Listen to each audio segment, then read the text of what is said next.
Thank you Kalluri గారు. So మొత్తానికి ఒకటి క్యాబినెట్ సంబంధించి అయితే మనకు చాలా డిఫరెన్స్ ఆఫ్ ఒపీనియన్స్ అయితే ఖచ్చితంగా ఉన్నాయి.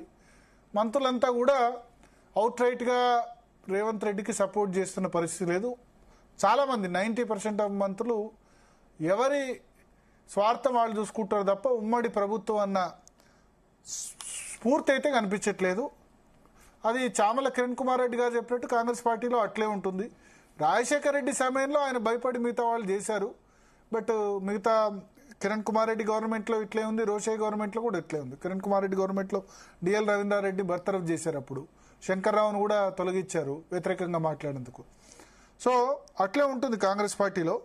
బట్ అల్టిమేట్గా ఇది ఒక 15 రోజుల్లో క్లారిటీ వస్తుంది. 17-18 రోజుల్లో నవంబర్ 14 కాంగ్రెస్ పార్టీ గెలిచిందనుకోండి, రేవంత్ రెడ్డికి హైకమాండ్ నుంచి సపోర్ట్ వస్తుంది. మంత్రులు తర్వాత ఎమ్మెల్యేలు అందరూ కూడా సపోర్ట్ చేయాల్సిన పరిస్థితి. 5 సంవత్సరాల పాటు ఆయనే సీఎం, నో డౌట్. ఎందుకంటే కాంగ్రెస్ పార్టీ అత్యంత వీక్ లింక్ జిహెచ్ఎంసీలో 2 కార్పొరేటర్ స్థానాలే అప్పుడు ఎలక్షన్లో గెలిచిన పరిస్థితి.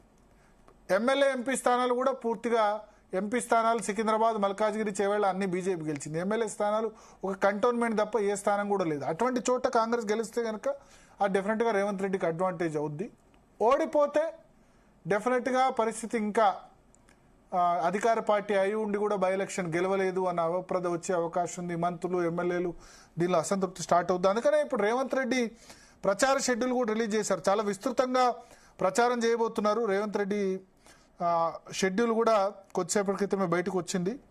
దాదాపు 5-6 డేస్ అయిన ర్యాలీస్లో పార్టిసిపేట్ చేయబోతున్నారు. 31వ తారీఖు నుంచి మొదలు పెడితే 9వ తారీఖు వరకు కూడా రేవంత్ రెడ్డి షెడ్యూల్ మనకు కనిపిస్తోంది. సో చాలా అంటే 31వ తేదీ వెంగళరావు నగర్, సోమాజిగూడలో పాల్గొంటారు. 1వ తేదీ బోరబండ, ఎర్రగడ్డ. 4th రోజు షేక్పేట, రహమత్ నగర్. 5th రోజు షేక్పేట, యూసఫ్గూడ. 8వ తేదీ 6 డివిజన్స్లో మోటార్ సైకిల్ ర్యాలీ చేస్తారు ఉదయం. 9వ తేదీన షేక్పేటలో మోటార్ సైకిల్ ర్యాలీ ఉదయం 10 గంటలకు చేస్తారు. సో మోటార్ సైకిల్ ర్యాలీస్లో పాల్గొంటారు, రోడ్ షోలలో పాల్గొంటారు. 8 సభల్లో 4 రోజుల పాటు కేటాయించబోతున్నారు. రేపు యూసఫ్గూడలో ఫిల్మ్ వర్కర్స్ సంబంధించిన మీటింగ్ కూడా ఉందంటారు. సో చాలా ప్రెస్టీజియస్గా రేవంత్ రెడ్డి తీసుకున్నారు. అటు కేటీఆర్ కూడా అదేవిధంగా ఉంటున్నారు.